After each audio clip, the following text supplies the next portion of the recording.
This episode of the Pageant Project is proudly brought to you by Diamond Heels. Diamond Heels supplies shoes to women for every occasion, including figure and bodybuilding competitors, pole dancers, and of course pageant queens. With over 350 pairs in stock, they offer a personalised service, including fitting and prompt Australia-wide delivery. Check them out at diamondheels.com.au and make sure to use the coupon code TPP to get 15% off your next order. I am Miss South Pacific Continent's 2018 Natasha Selkrig, and this is my interview with the Pageant Project.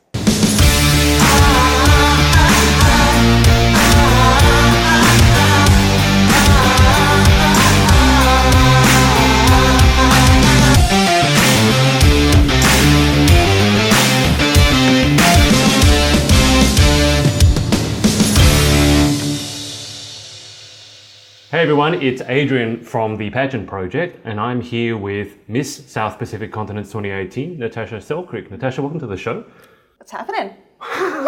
Well, we are at Natasha's place, and we have spent a good half hour just playing with her cats. If you hear any weird sounds in the background or a camera takes a dive, that's because she's got the cutest cat. Tell us about the cats first. Let's go with the cats, because you do some work with cats. So my first cat, Nala, she turned up at just outside of my apartment, just there. And one night I was sleeping and I heard this meow outside, and it wasn't like a little meow. It was like the meow. Full on diva meow. Yeah, pretty much. And I went out, I'm like, okay, I don't like cats. I didn't like cats back then. And I was like, I don't like cats. I'm going to go out there. I'm going to shoo it away. Like, it was a stray cat, so I thought, I'm going to go out there and it's just going to run away anyway. So I walked out there and here was Nala, soaking wet. It was raining. She was soaking wet and she saw me and she came up and started rubbing her body between my legs and purring, and I was like, oh no. And she was really skinny, and so I was like, you know what, take her in and just give her some tuna and hopefully she'll be all right, and then I'll let her back out. And I did, and she was fine, and I let her back outside and she ran away. And then the next morning I came out to see if she was there, and she wasn't there, so I was like, sweet, no more cat. Awesome. And then about 2 hours later, she turned back up on my doorstep, and yeah, she was just sitting there watching me. So I took her to the vet to go and see if she was microchipped or anything, because her coat was quite nice, and she was a little bit malnourished, but it wasn't like anything crazy. And, so I took her in. They're like, yeah, no, she's not microchipped. She's been astray for quite a while, if not forever. And yeah, so I took her in and I got her desexed and whatnot, and then that started my cat obsession. How long ago was that? That was just after the Continents Pageant Australia. Last year? Last year, so in November. So in the space of 6 months, you've gone from not being a cat person to having 2 cats. To this crazy. Yeah. Someone's eating biscuits in the background now. He's so cute. And so yeah, Nala's my baby. She's my little girl, and she came and she was always like cuddling with me in bed, and she would always sit and like I'd be laying in bed asleep and she would come and rub her face up to my head. So I'd lift up the blanket like that, and she'd walk into the blanket and then come out and then cuddle next to me. So her head was on the pillow, and she was underneath the blanket. I became obsessed with her, and then, it was a little bit sad because work started getting a little bit crazy, and I wasn't able to be at home 4 or 5 days a week to be around her and play with her. So I felt a little bit bad that, she wasn't always getting enough attention. And so I bought another cat. I wanted to rescue another cat, but I wanted to have a kitten that could be introduced to her at a younger age. Right, okay. And so it'd be easier for them to interact. Yeah. Whereas if I got another stray cat, it might have been a little bit difficult for them to get May not work so well. It wouldn't have worked. So I got Sole about 5-6 weeks ago now. And This is the cutest cat you've ever seen. Playing with the light. He is a little ball of fluff and he's chewing on the light. And Nala's up on the bench. Yeah, these cats run my life. So now, not very long ago, we had another cat turn up at our doorstep. Couldn't quite take it in because the other cats were quite annoyed with the fact that I even touched it in the first place. So from then on, I'd called up all of these rescues and nobody was able to help out. The RSPCA weren't able to help out. Nobody could take this cat in because Sydney has a lot of stray cats. So I then joined a rescue welfare group, animal welfare group, and I became an official animal welfare carer. And so I take cats in and try to get them rehomed as soon as possible, get them desexed, microchipped, everything. And yeah, so at the moment I'm trying to like fundraise amount of like a little bit of money so I can pay for the cats to be desexed. Because when you take them in, you have to pay for it, don't you? Yeah, but like I'm pretty lucky because I'm an animal welfare carer. I can get it at a discounted rate. So the vets look after me well. But it's still got to come out of your pocket. But it will come out of my pocket. But like if I can do it quickly, if I can get a cat in the same day, have it worms, microchipped, flea treated, vaccinated, and had tests done to make sure it doesn't have like feline AIDS and things like that, then usually I can get them rehomed within the same week or in the same day as the last. Sure. Okay, so if you see any fur flying or any weird things in the background, that's the explanation. But tell us... Pick him up and show the camera. So this one is just stupid. This one is so cute. So that explains these. But what does Natasha Selkrig do apart from looking after cats? So what do you do for work? What do you do to keep busy? And I guess then we'll go to the pageant. But what's an ordinary day in the life of like for you? So I run a promotional modelling agency called Hefner Media Promotions. About 4 years ago, I joined them when I moved to Sydney. And about 2 years ago, I was working and my boss wanted to get some more help into the agency. So he asked me to become a manager. And so from then on, I started managing the girls and we started expanding the agency. And it's been amazing ever since. So that's been taking up a lot of my time though. We've currently got about 70 girls on our books in New South Wales. Yeah. And we're wanting to expand 2 more states. Yeah. And your sister queen, your best friend, Jasmine Farlow, told me about BIGO. So tell me about BIGO, because I don't get it. And the way she explained it, I'm like, I don't think anyone would ever want to watch me. But tell me what BIGO is. Oh, it's incredible. It's actually the first time they told me about this concept, because the clients came to us and they wanted us to recruit girls to go onto BIGO. So it was a weird concept. My boss told me and I'm like, sounds like a scam. Like, I'm sorry. Normally trying to recruit pretty girls to go on a social media app is like, nobody is going to watch me do my normal thing into day-to-day life, you know. Yeah. No one's going to watch that. It's just boring. Like, he's like, no, people do watch this in Asia. It's huge. And literally right now I have about 2,000 followers that just watch every video that I put up. And yeah, it's crazy. I'll go on live and within about, I would say 5 minutes, I would have about 500 people watching me. Wow. So what do you do? Do you play with the cats? Whatever. I mean, that would seem the obvious honestly, Sully is the star of the show. Yeah. They're like tuning in to watch you. Well, see, the thing is people followed me and then they started seeing my cats and they were like, this cat is so cute. And now they follow me because of my cat. And every time I get on, they're like, where's Sully? Where's Nala? Like, I want to see them. And so it's like, okay, find them. And I pick them up and I'm like, here he is. You know, you're too far gone when your profile pic becomes a picture of the cat rather than a picture of yourself. It is. Oh, okay. Actually, a picture of him. Yeah, well, it's me and him, but my head is turned like that, so you can't really see anything but my nose. Yeah. So he's become my profile photo. It's adorable. He's pretty cute though, so he gets me a lot of followers. It's great. But yeah, I sometimes I'll realize I need to go on BIGO. Like I haven't been on for a day or two, so I'll set the camera up next to my my sink or whatever while I'm doing the dishes, and people will just be watching me do my dishes or fold my laundry, or if I'm driving. Do it with a flourish when you're on live? Honestly, like there's been so many times where I've just woken up, my hair's crazy, I've got no makeup on, and I'll just go on live. And people still watch it. Yeah. Like people aren't even looking at me now because of my looks. They just want to follow my life. Wow, that's crazy. Yeah, it's insane. It's really crazy. Okay, well that's BIGO.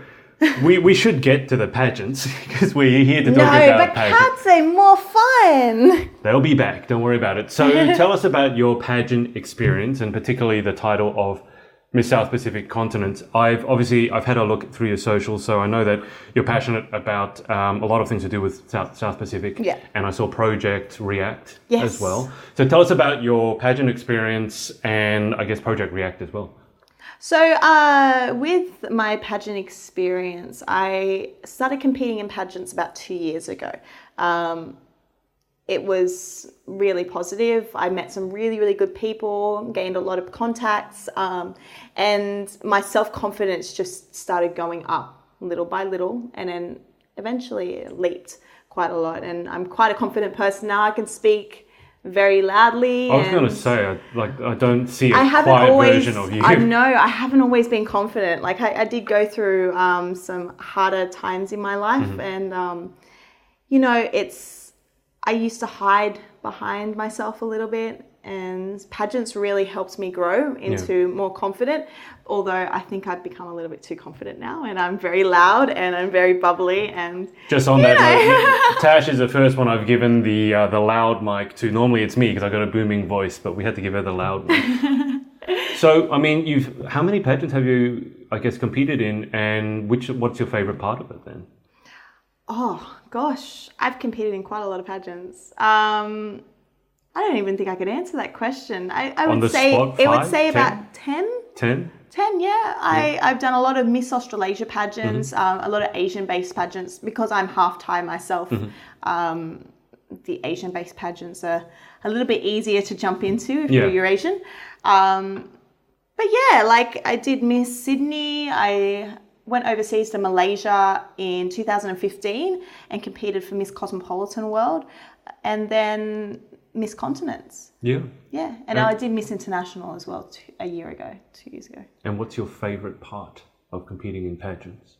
I think it's having a platform to do the charity work and the community work that I want to do, but in between pageants, it's like you don't have the platform to be able to do it. Right. You can turn up, you can do volunteering work and stuff, but people don't take you as seriously. Yeah, so the two go hand in hand. So if you're doing good work, you do want people to see it. Yeah. So, I mean, that's a good jumping off point. So tell us about Project Spider-Man. No, I can't get up. Bang. Go on without me. So tell us about Project React. So Project React, I'm very, very lucky, honestly. With Miss South Pacific, I was lucky to already be in touch with a lot of the Polynesian community, especially the Tongan community in Australia. About a year ago, I finished studying Tongan language and culture. So I speak a little bit of Tongan. Right. And say something for us. Malolele fefahake, which is how are you? Okay. And you I can't be respond. like sebe. Okay. And then what else? Oh, I could say ko hoki hingo wa ko Natasha. I'm going to assume that means you're... Natasha. Yeah. Got that one because I understood Natasha. Yeah. So, I've been really in touch with the Tongan community, and the beginning, or not the beginning of the year, but during it was around May, April, Cyclone Gita hit Tonga. There was a lot of devastation over there. And Tonga is quite a poor country as it is, and a lot of their stuff got taken away. Houses were completely destroyed. Crops were destroyed. Yeah, crops were destroyed, and they were struggling to get by. Red Cross, they were able to go out and donate tents and stuff, but they went out Project React went out and had a look, and honestly, everyone's living in tents, and it's quite sad over there at the moment. And, you know, we wanted to do something that would help out. So the founder of Project React, I got in touch with her. Her name's Lily. And I set up a collection point in Bankstown. So the idea of Project React was to send 500 care packages to Tonga to help with rebuilding. So we wouldn't be able to send materials like building materials and stuff like that. It's very difficult to get your hands on it. But it was more trying to send stuff within a month of the devastation happening. We could send some things just to show people that we care and that we're thinking about them. Just little things like we sent tea bags and flour and mosquito coils and things like that. Things that you don't think of, like things like the Red Cross. They don't think of these little things that you might need. Things like 2-minute noodles. Like they're so simple, but that one thing could help a family for, I don't know, 2 nights, 3 nights, at least having some sort of food, because don't forget all their crops and everything were destroyed. Like animals died, they have nothing to eat. So we sent through 500 care packages. They were successfully delivered. And then we sent over one of the other girls who also helped us out with Project React. And she went over and watched over the whole campaign being done. So she was over there and she personally handed out the care packages to certain families and took them out to the villages and things like that. Oh, it's got to be an amazing feeling. We did the debrief just about a week or 2 ago, and she was just there bawling her eyes out, going how amazing it was to go out there and personally give these boxes, even though it wasn't anything big. It was just something to say, we are thinking about you. Here's something. Because, you know, there was some people over there, Tongans, they have a lot of family. They might have a lot of family in New Zealand or Australia. And some of those people didn't even hear from their families after Cyclone Gita. And that's scary, and it's like, it's scary to know that, like, you've got family in these countries, and it's like, not that they don't care, but they just didn't make the effort to even say that we're thinking about you.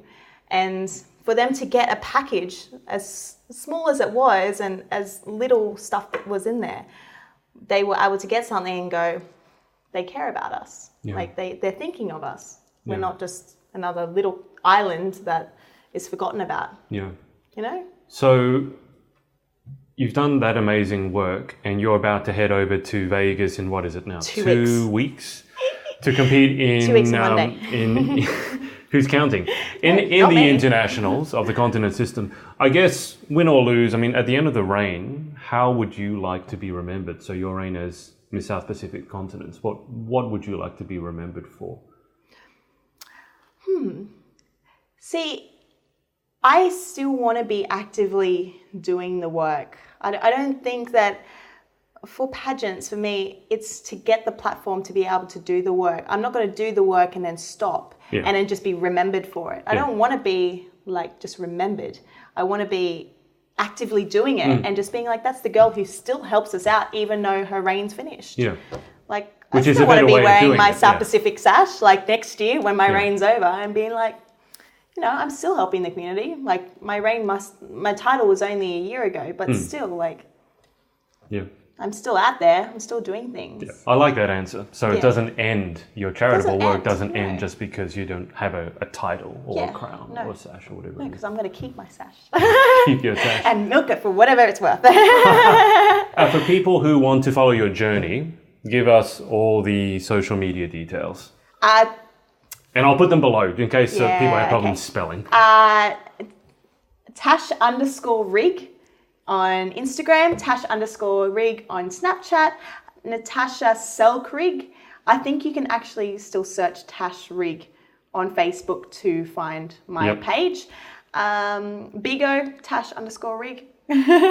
I think that's it, isn't it? Well, that's a lot already. So, Insta, Facebook, BIGO, Snapchat. Just FYI, Rig is because my last name is Selkrig. It's not because I think I've got a good rig. I never thought of that until... All right. We're going to go into the final 10 questions. This is about as pageant test as we get. Oh, no. All right. So. This is serious now, guys. Okay, yeah, we're going to be judged on this. We'll give you a score at the end. For your family, well, she obviously is really enthralled by your interview. She's like, oh, God, shut up. Okay, number 1. What is your favourite word?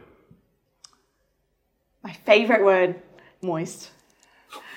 Because people were saying, this was their least favourite word. And I was thinking, I'm like, that's the best word ever. You say moist and people are like, moist. Interesting. Yeah, moist.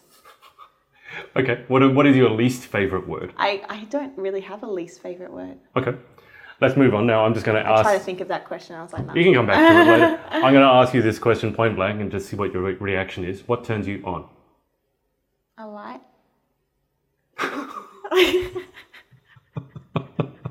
That's a very literal answer. When you said what turns me on, I just looked at a switch and I'm like, a light. It's supposed to be what turns you on in life, but I always want to see what your reaction was. So in life, what excites you? What turns you on? What are you passionate about? Colours. I really like colours. Nice. Bright colours. What about what turns you off? Negativity. Bad people. Although I would probably just walk away from them anyway. That sounds like a good answer. Now, what sound or noise do you love? Purring. I knew it was going to have something to do with these two little things here. I love purring. And when you have their head up against their chest and they're going... And you're like, oh, that's so nice. I can't believe 6 months ago you weren't a cat person. I wasn't a cat person. You've come but a long she has way. made me a cat person. She's my baby. What about what sound or noise do you hate? Ooh, you know what? It's a difficult question. Like usually people would say nails on a chalkboard or something like that. But you know what I hate is when halloumi has been cooked a little bit too long and there's that squeaky sound. Yeah. Like it's just like, damn it. Like why couldn't it just be soft still? And then you just bite into it and it's like that soft, juicy halloumi. But when you bite into it, it's been cooking for too long and it's just going squeak. And you're like, oh. I was going to say that's an odd answer, but I know exactly what you're talking about. Yeah. But it only ever happens once or twice in one piece Yeah. of halloumi, but it will still annoy you. I think it's really similar to nails on chalkboard. I get that sort of feeling about it because that's all the same. Anyway. Yeah. Okay, that's an unusual answer. What about if you could have any superpower, what would you pick and why? To be able to what's the word? Transport, like teleport anywhere in the world? Teleport, yeah. Teleport. Yeah. And teleport. You know when you're watching things on Facebook and they're on live and people are having a really good time, you're just like, damn it, I wish I was there. Like those. Get that. Like my team for USANA, they're over in Singapore at a convention at the moment and they're having such a good time and they're having big seafood dinners and stuff and I'm like, yeah, I wish I was there. Get me some of that. Really, yeah. You could surprise some of your BIGO viewers. Bing, hello. What job or profession other than your own would you most like to attempt? Attempt or do? Because what if I'm already trying to attempt it? Let's go with that attempt. Okay. A touring artist, singer. Yeah. What sort of vocalist are you? Bluesy country. I grew up as a country singer, but blues is sort of what I fit into now. Country bluesy. Favorite song? Oh, my favorite. Country-esque bluesy song? My favorite songs and favorite bands are actually not anywhere near what my genre is. Right. Okay. Yeah, I like your sort of punk rock sort of stuff. I couldn't ever. Panic at Disco. I love Panic at the Disco. Okay. All right. But so not country. Okay. Not country, no. What about what job or profession other than your own would you definitely not like to attempt? I think toilet cleaner would be the most common one, but I have to clean my own house, so I know that that's not really as bad as it looks. Maybe a police officer. Yeah, I can see how it could be a rewarding career, but for me, I think there'd be some situations where I walk into it and just like be like, you're an idiot. I was going to say, I think you'd have too much fun with it. You know, you see some things and you're supposed to be really, really serious, and you walk in and you're just like, oh my gosh. I can see that. I'll let your mind wander with that one. Final question. If heaven exists, what would you like to hear God say when you arrive at the pearly gates? Your eyebrows are on fleek, girl. That's an original response. I would be like either that or something about like being glitzy or glittery or something, you know. Like, you did well. Look at you. You were so fly. And I'll be like, yeah, I am. Now let me in. I've never heard about this version of God before. He sounds like he's got a lot of attitude. Yeah. Sounds like a cool dude. Yeah. Have you ever been to like a Tongan church? No, I thought you were going to ask me, have I been to heaven? Like, no, I haven't been to Tongan church. Yeah, no, they're so... so you go to like a normal... How do I say this? Like a normal Western church, I'll say. Yeah. Like, so... And they're there and they're all like praising God and, you know, no... Yeah, it's quite... You find that those sort of churches, not that they're boring, but like a lot of people would fall asleep in there. Yeah, like it's quite, ugh. But you go to a Tongan church. I'm not a religious person, but I've been to Tongan church quite a few times before, and I'll actually take out time to go to Tongan church if I get invited. And they're so loud and happy. Have you ever seen those movies where they do the they have the like gospel choirs? The gospel churches and stuff, like in Sister the small Act. That. It's like that. It's amazing, and they're all really jumpy, and they're all up in their seats and really dancing, happy. and they're all happy, and it's amazing. Yeah, I've been to church in Fiji. I've seen a service in Fiji, so it's probably similar. Oh yeah, I'd say it'd be pretty similar. Yeah, they look like they're having an amazing time. Yeah, and they're there, and they're really like... They're praising God, and, you know, everyone's really happy to be there, not sitting in their seats just going, oh my God, just shush, stop singing, you're a terrible singer. Like, because the priest is usually not a very good singer. Yeah, well, he wasn't picked for his vocal abilities. Yeah, I would say so. Well, thank you for your time. Thank you. Best of luck in Vegas. Oh, we're going to have a good time over there. Jasmine and I are going to tear it up. I don't want to know what you two are going to get up to after the event. It's going to be so good. Can't wait to hear about it. Well, I'm going to Hawaii afterwards, so that will be great. Oh, it's going to be amazing. Plus, it's South Pacific in Hawaii. Yeah. It's a hard job, isn't it? I know, right? Got to go there. Got to go to Hawaii to Think of all the Hawaiian men. You know, The Rock? The Rock is from Hawaii. The Rock is the sexiest man alive. He was voted sexiest man alive. Okay, anyway. We are going to let Natasha continue with this fantasy off camera. I want to thank everyone for watching, and we will speak to you next time. See ya! Hey, it's Adrian. If you'd like some pageant coaching to help you win that title, or you'd like to keep up to date with our interviews, check us out at thepageantproject.com. Speak to you soon.